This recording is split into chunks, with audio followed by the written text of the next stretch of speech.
নমস্কার বন্ধুরা, welcome back to my channel. I hope তোমরা সবাই ভালো আছো। তোমাদের ভালোবাসায় ও আশীর্বাদে আমরাও সবাই ভালো আছি। তো আজকে তো সকাল সকাল উঠে পড়েছি। সকাল সকাল ওঠার পরে আজকে তো মানে না, প্রতিদিনই সকাল সকাল উঠি। তো সকাল বলতে আমরা সেই 5টা 6টাতে উঠি না, আমাদের উঠতে প্রায় 6:45 বাজে। কারণ আমাদের রাত্রে শুতে শুতে অনেক দেরি হয়ে যায়, তো সকালবেলা আর ওঠাই হয় না।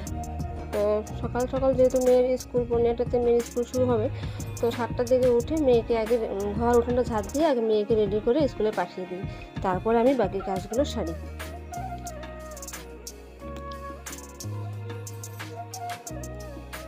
তো দেখো, প্রতিদিনের মতো আজকেও মেয়েকে স্কুলে পাঠিয়ে দিয়েছি। স্কুলে পাঠিয়ে দিয়ে ঘরের যা যাবতীয় কাজ ছিল, রান্নাঘরের কাজ, সেটা শেষ করে এই এখন দেখো বসে